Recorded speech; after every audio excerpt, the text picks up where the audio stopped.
This is our second video in the series, and this is all about learning how to cut out and assemble your templates so that you're ready to transfer them onto your wood, and I'm going to show you how to do that at the end of this video. So to start, if you saw the first video I did, it was all about how you take an image or a drawing or anything like that, and you upload it into Blockposter, which is a website, to create your template. So we have our template printed out, and I want to show you how to assemble it today. So I just want to give a quick shout out to Queen of My Castle Designs, Tiffany Hill. She is the one who created this adorable bunny that we're going to be cutting out today in her template group called Tiff's Template Tribe. So if you look that up, if you can look her up on Facebook and find her Facebook page, and then you can find the information to join Tiff's Template Tribe if you would like to join us and get the cutest templates ever. So this adorable bunny is what we're going to be cutting out today, and I've already cut out most of it so we don't spend the whole video like cutting. I mean, we learned how to do that in kindergarten, right? So I wanted to cut out a couple of sheets, so you'll see they come in pieces. So like these are going to be the first two pieces, and we're going to cut them out so that when we tape them together they look like bunny ears. And I have the other pieces already pre-cut and in order. So when your paper prints out, it's going to print out in the order that you're going to need to cut and tape them left to right, top to bottom. So you can assemble them as you need to.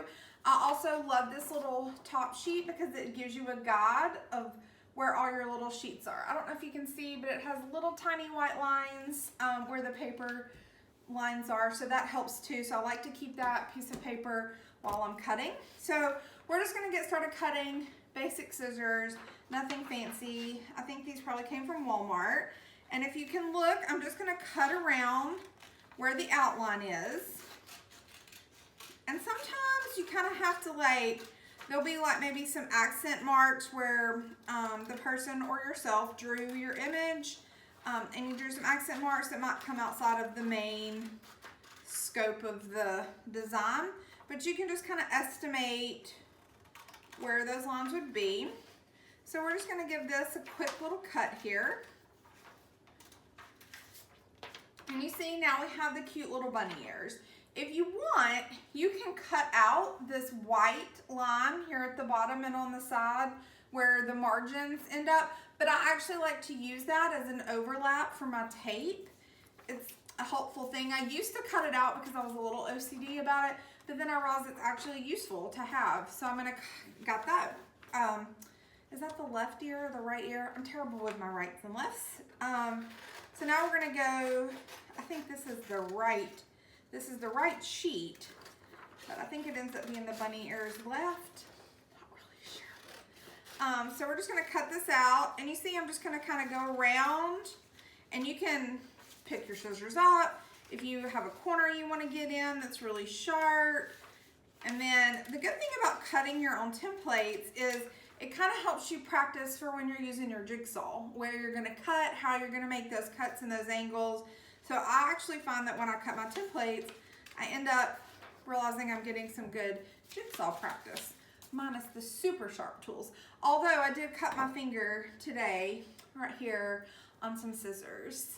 I can't be trusted, y'all. Surprised I haven't lost a finger on the jigsaw yet. That tells you how easy it is because I haven't cut myself. So we have our little scraps here, and we can just get rid of those. We won't need them anymore. And you can do this multiple ways, but I find that this is the easiest, is have it all laid out for you. Set it over here on the side. Get your tape. I use standard wrapping tape. You can also use like the big Scotch packing tape. I've done that. I used to tape my whole template out so it was like laminated. Ain't nobody got time for that, and ain't nobody got the budget to be using that much tape on templates. So this is literally the easiest way. It's tested, tried and true. So we're gonna take our template, our two pieces. We're gonna start with these top two pieces, and I know I'm showing them to you upside down, just so you can kind of get an idea of like how they're gonna lay on the table. And I'm going to use the white margin, and I'm going to overlap it, okay? There will still be a little bitty white space there, and that's okay. I promise you, it helps make your design a little bit bigger.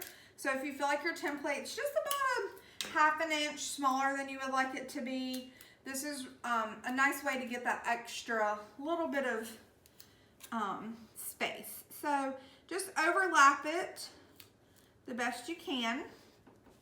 And then I'm going to show you what that looks like. I'm actually going to come closer to the camera so you can actually get a visual of how that tapes together. So hope y'all can see that. Check my camera. Yeah, so you see you have this little white line right here where it overlaps. Totally okay. We've matched up our basic lines here, okay? So now we're just going to finish taping our face. So I like to line this up, and this is always easiest if you do it on a table, okay? So that's just a little bit of helpful hints. Try to do it on a table if you can. I was cutting templates out last night and was cutting them in my lap, in the chair, in my den, which is where I paint, and it's almost impossible. I'm trying to like hold paper and cut them, and it's a big mess. So got that side of his little face done. You can see we just kind of lined up where his little eyeball is. It doesn't have to be perfect. It doesn't have to be precise. I promise once you start cutting and transferring it onto the wood and then cutting it out with a jigsaw and then painting it, all these lines are going to be a little bit off here and there and a little different. So you just want to line it up the best you can. Now, I will tell you, there are times, and it's really frustrating, depending on your printer and things like that, where it just literally doesn't line up. For some reason, somehow, you're like, I've done everything perfect, and it still won't line up perfectly. That's okay, because when you go to chalk it out, you can fill it in a little bit, okay? So don't stress. Trust me, I spent a lot of time stressing in the beginning that everything had to be perfect. It doesn't. It's all fixable, okay?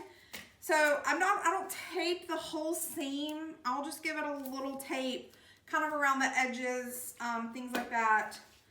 And we're just going to continue, okay? So this is a really overall quick process. The actual taping and assembling. Let me get that one laid down there. And y'all, is this template just not the cutest ever? I love it. So I'm not sure when you watch this video what season it'll be. It could be Christmas time by the time you're watching and using this, but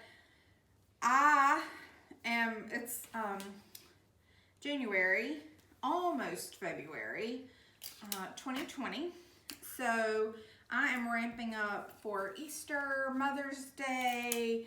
I've got my Valentine's Day done. Those are ready to go.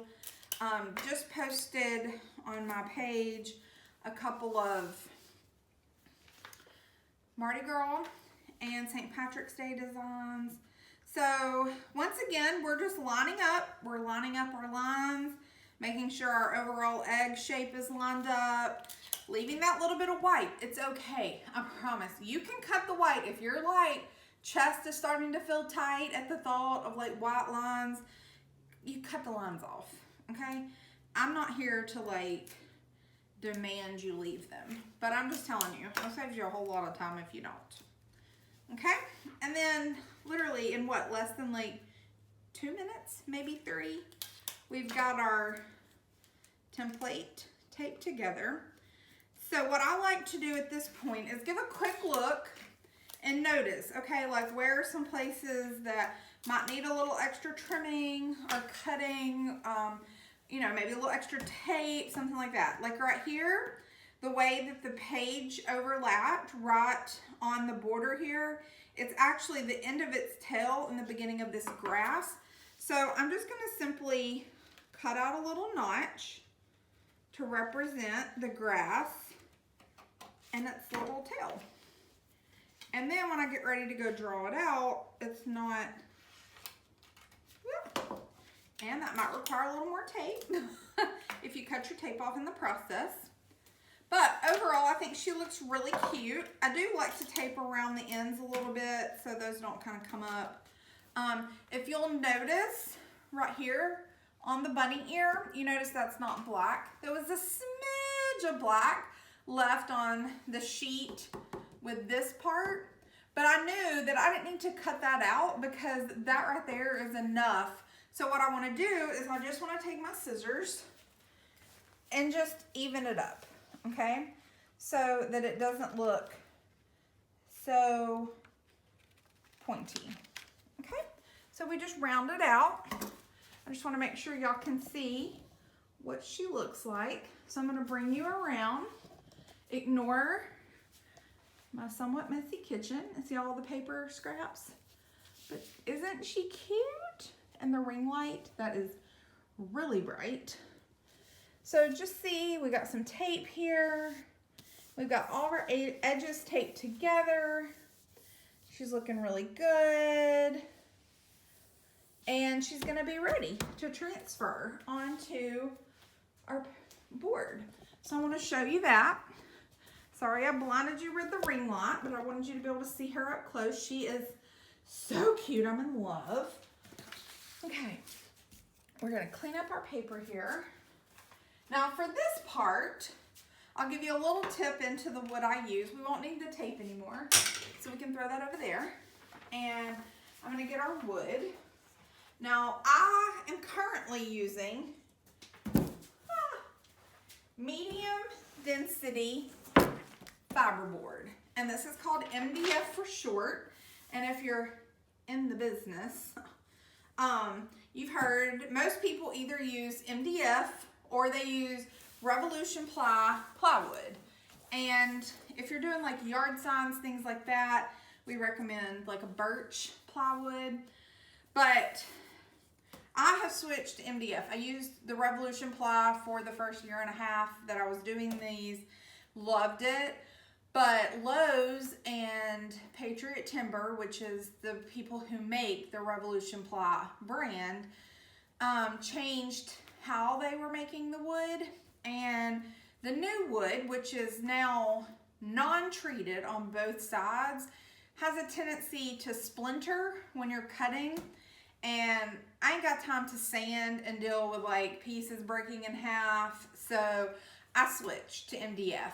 Now, that said, I am going to go get some of the new Revolution ply and just try it out because that's what Tiffany uses, but she cuts in bulk. So she's not cutting one bunny, she's tracing one bunny, and then she's cutting 3 or 4 at the same time. So you can like stack your wood and cut 3 to 4 pieces at the same time. And she says by doing that, she doesn't experience the splintering like you do with one, cut. So I'm gonna go get some and try, like if I cut multiples, am I seeing the splintering and that kind of stuff. But this is this is MDF, and you can use either side. They're exactly the same. I actually really like this. It's a little heavier than the plywood. So that's kind of a plus and a minus, I guess. I find that it doesn't bang on my doors, like with the wind and stuff, as bad because it's a little heavier. But if you're shipping, it does cost just a fraction more to ship just because the weight's a little bit higher. But I haven't noticed anything major with it. So we want to take our template that we've cut. We want to line it up on our wood. A lot of times, depending on the size, you can place them like this. I hope I'm getting in the screen here. We don't need our scissors anymore. You can place them like this and get, 2 out of each sheet. This is a 2x4, so it's 2 feet by 4 feet long. It already comes pre-cut from Home Depot, just like this, which is great. If you get the Revolution ply from Lowe's, it's in a giant sheet of 4 by 8. And you can have them cut it down to 2 by 4 sheets, which is what I always did because I ain't got the means to haul 4 by 8 sheets. So this little bunny, he's a big one, and I love a big door hanger. So we're gonna turn him this way, and I'm actually gonna turn the wood so that you can see. Now I'm using Crayola chalk, Crayola, Don't go buy the rose art and the cheap stuff. I mean, this is cheap. This is $1 for this box at the Dollar Tree. Walmart does not sell Crayola chalk. Crayola white. It carries like the big sidewalk chalk, but it no longer carries the cute little box. Dollar Tree, Hobby Lobby, Amazon, you can buy it in bulk. It's the way to go. You want to use Crayola though, okay? Because Crayola is going, the white chalk is going, if you cut it, okay, and you use it to do the inside designs, it will spray off if you don't end up painting over it. I use it to do my lettering because it will spray off with the spray once you clear coat it, okay? So we just take our chalk, real easy, and I'm not gonna trace this whole thing for y'all, but just pick a spot and use your chalk. Now I will say, MDF is not always the most chalk friendly. It's not as chalk friendly as Revolution Ply was. So it takes a little bit of extra guidance and your chalk will break. It's just the nature of it. So just kind of guide it around. Really simple. Always do your full outline. Definitely recommend doing this while you're on a flat surface. You don't want to be trying to do this like on a cattywampus surface, okay? So just trace it out, get your outline before you try and go and do your inner designs, okay? It gets a little off, just kind of readjust it.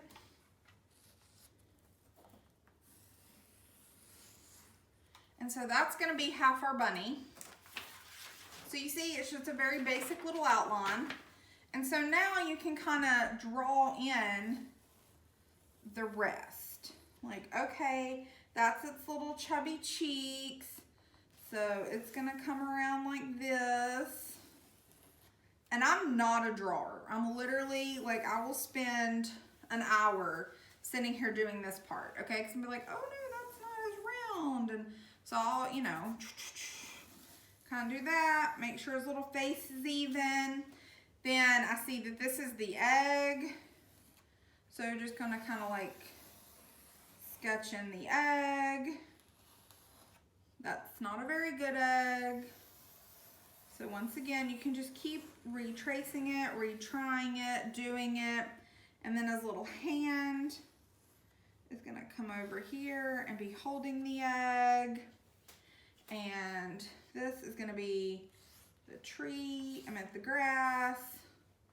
So you can just kind of whimsical that in. And then that's gonna be its little paw right there. So you just draw it in, finish it out. I always like to just kind of look at this. This is a very rough sketch. And remember, as you start painting, you're gonna be painting over these lines as well. But I like to have a basic guideline of where I'm painting and things like that. Okay, so this is actually gonna come around like this because its little ears flopped over.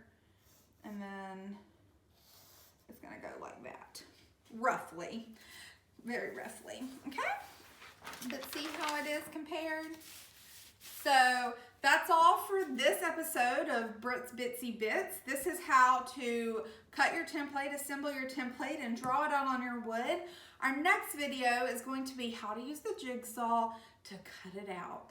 That's the fun part, guys. I hope you get the next video in my series, and I hope you enjoy this. Thanks for tuning in.